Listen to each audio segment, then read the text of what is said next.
Tras una mala ruptura hace unos años, decidí que era hora de hacer algo radical para cambiar mi vida. Estaba cansada de ser predecible. Estaba cansado de ser un trabajador de fábrica de tercer turno. Demonios. Estaba cansado de que siempre me pasaran por alto para los aumentos, para los compromisos a largo plazo, para todo.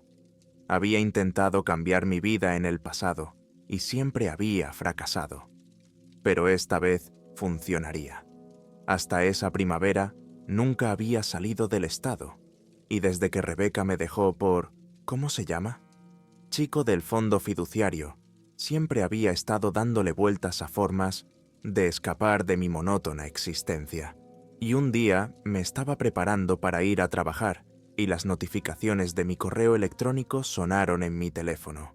Ver Mundo y que te paguen por hacerlo. Se necesita encargado de cocina para Carpe Diem interesante.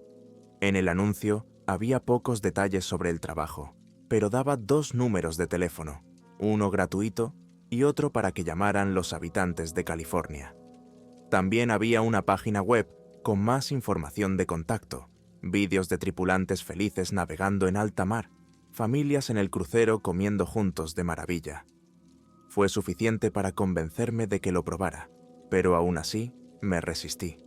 Llamé para pedir más información.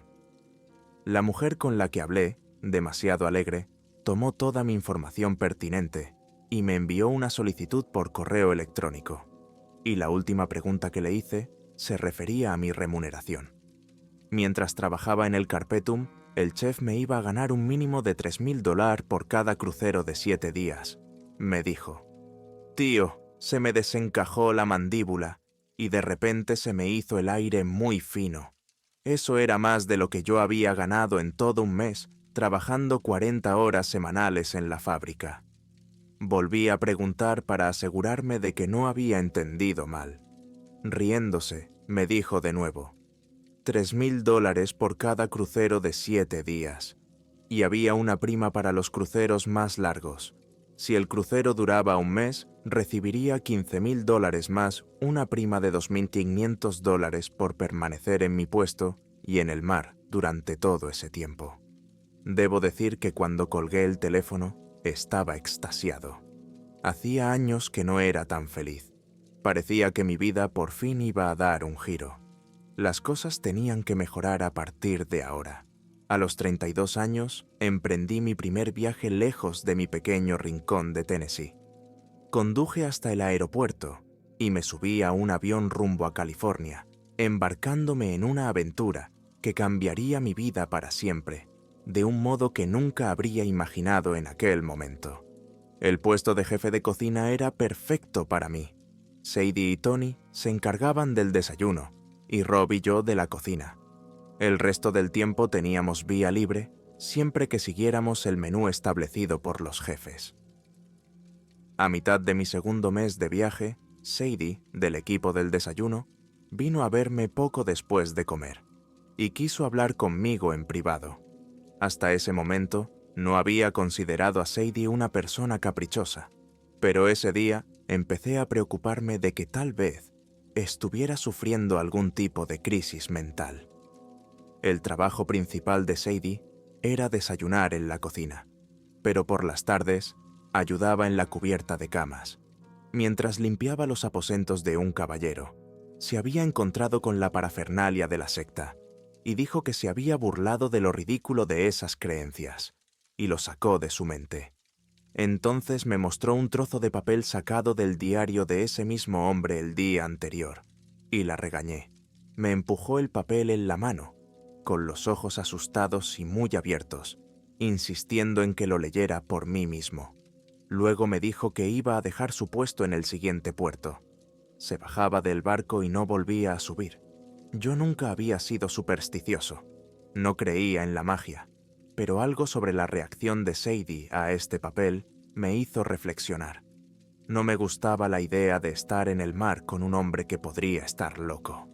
Tal vez era un asesino, ladrón, violador. Y eso fue lo que me hizo leer finalmente el papel. Lo leí 3 veces y luego me reí histéricamente. Reí fuerte y largamente. No había sido más que un escrito sobre sirenas. Percibí el escrito como la historia fantástica de algún hombre. Ya sabes, algo inventado. Ficción. Abrí el cajón de mi escritorio y coloqué el papel dentro. ¿Las sirenas habían asustado tanto a Sadie? Increíble. Las sirenas del cuento no eran como las de los dibujos animados, que eran todas delicadas y encantadoras, pero aún así, ¿quién creía ya en ellas? Desde luego yo no. En mi mente estaban a la altura de los duendes, el ratoncito Pérez y Papá Noel. Mientras trabajábamos, le conté el incidente a Rob, y él también se rió. Aquella noche nos divertimos mucho. A veces nos reímos hasta llorar. Entonces los dos primeros pasajeros desaparecieron. A la mañana siguiente, Sadie se encerró en su habitación, negándose a salir. Luego desapareció otro pasajero, y todos a bordo se enteraron. El pánico se apoderó de los pasajeros como un maremoto, arrasando el sentido común y el buen juicio. El yate viró hacia tierra y fue recibido por los guardacostas, que registraron todo el barco. Estuvimos atrapados durante horas mientras lo hacían. Después ordenaron al capitán que atracara inmediatamente. El crucero había terminado, aunque la seguridad estaba en alerta máxima. A la mañana siguiente llegó la terrible noticia de 5 pasajeros desaparecidos más y nadie había oído ni visto nada. A mediodía, cuando nos enteramos de que había otra persona desaparecida, me asusté mucho. ¿A dónde demonios iban todos? No se encontró a nadie en el agua. Pasaron varias horas mientras los guardacostas aseguraban el yate, esta vez dejando un equipo a bordo para acompañarnos a tierra. Dispusieron un equipo especial para buscar en las aguas circundantes, también con equipos especiales. Esa noche me desperté hambriento y sediento. En el estrecho pasillo que conducía a la cocina, fui interrogado por el tipo de seguridad de los barcos que empuñaba una pistola. Finalmente, me dejaron pasar. Después de un bocadillo y 2 botellas de agua, me debatí entre volver a mi habitación. No me apetecía volver a pasar por la Inquisición española con una pistola apuntándome al pecho. Aunque mi pequeño despacho nunca había parecido tan acogedor, había una silla acolchada realmente incómoda frente a mi escritorio. Eso bastaría. Decidí quedarme allí. Con la puerta cerrada, me senté en la silla y apoyé los pies en el escritorio. Sorprendentemente, me dormí al cabo de unos minutos, pero entonces el violento vuelco del yate me tiró de lado al suelo. A la mañana siguiente, tenía los brazos y las piernas dormidos, muertos, inútiles. Gimiendo, rodé sobre mi espalda y el yate se inclinó en la otra dirección. Lentamente, recuperé el uso de mis extremidades y luché por ponerme en pie. Se suponía que no iba a haber mal tiempo durante todo el viaje, pero el yate seguía inclinándose como si lo zarandearan en un mar embravecido.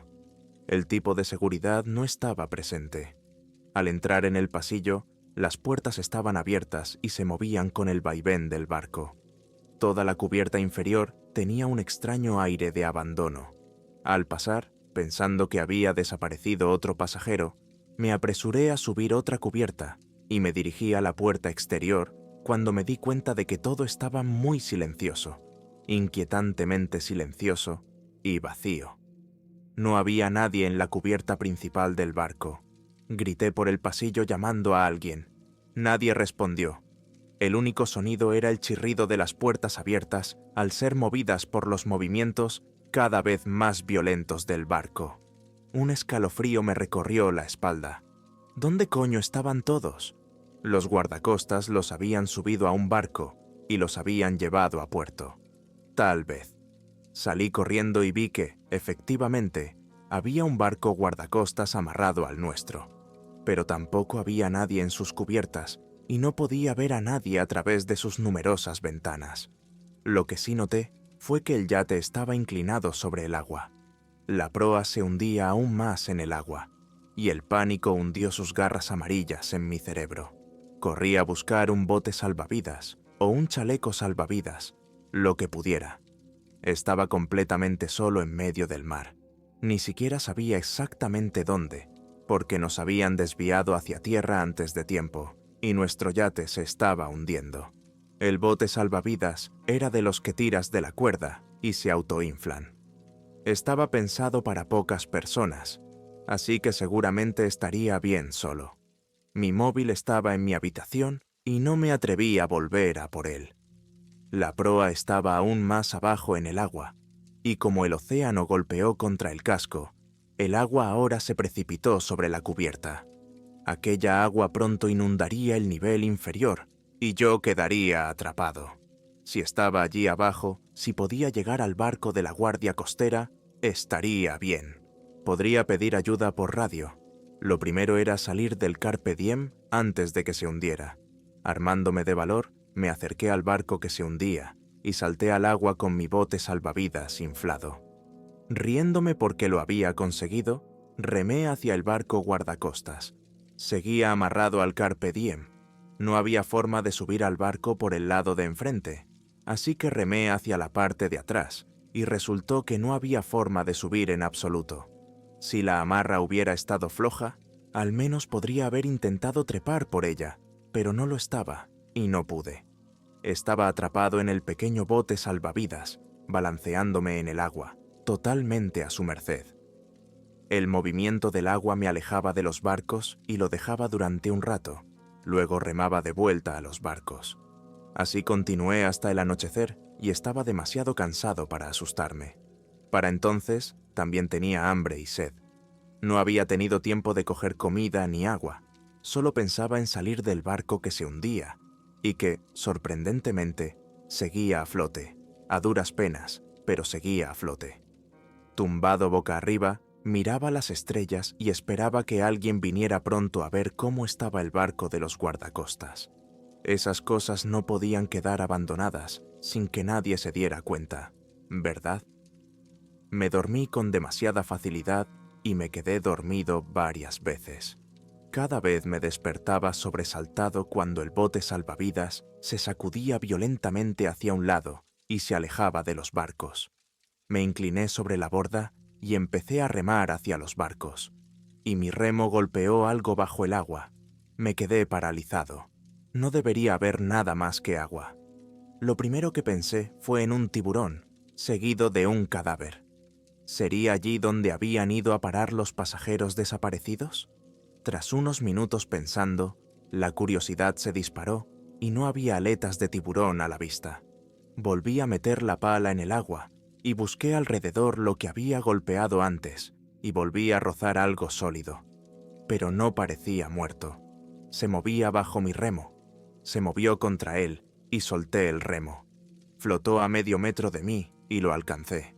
Lo que estaba en el agua empujó el remo y salió a la superficie lo suficiente para que viera que tenía pelo largo y negruzco y espinas óseas a lo largo del cuerpo. Olvidé el remo. Había otro en el bote salvavidas, e intenté convencerme de que lo que acababa de ver era producto de mi imaginación, una alucinación inducida por el estrés. Pero mi cerebro no lo aceptó. Sabía lo que era, y observé cómo volvía a salir a la superficie, apenas lo suficiente para ver los mismos rasgos que antes.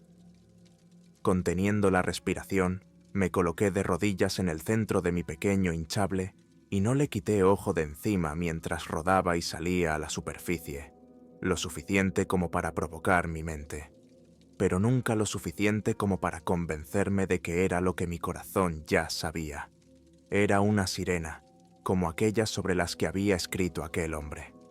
Una serie de chasquidos guturales surgieron detrás de mí, y me volví para ver que había 3 de esas criaturas, ondulando y manteniendo sus torsos lo suficientemente lejos del agua como para que yo viera que eran, en efecto, las criaturas descritas en aquel trozo de papel que Sadie me había entregado. No me miraban a mí con sus ojos negros, saltones y líquidos, sino al que nadaba solo al otro lado de mí. Parecían incitarla a la acción. Uno se acercó silenciosamente al borde del inflable. Me miraba directamente, con su rostro humano burlón y sus afilados dientecillos que brillaban anaranjados bajo los últimos rayos del sol moribundo. Levanté el remo para defenderme, y la cola de la sirena, larga y fina, llena de pequeños pinchos en el extremo, se lanzó hacia adelante y abrió un agujero en el bote salvavidas, y volvió a mirar a la otra criatura. Se comunicaron en aquel lenguaje de chasquidos y gorgoteos mientras yo intentaba frenéticamente evitar que el inflable se hundiera. Los tres retrocedieron mientras yo forcejeaba. Era inútil. El bote salvavidas se iba a hundir mucho más rápido que el yate. La criatura solitaria se acercó más a mí y el agua empezó a chapotear sobre los lados desinflados de mi bote salvavidas. Los tres desaparecieron bajo el agua en esa extraña y silenciosa forma que tenían de nadar, bucear, salir a la superficie. Y entonces solo quedamos la única criatura y yo. Se acercó lo suficiente como para empujar el lateral del inflable bajo el agua y le di un buen golpe en la cabeza con la pala.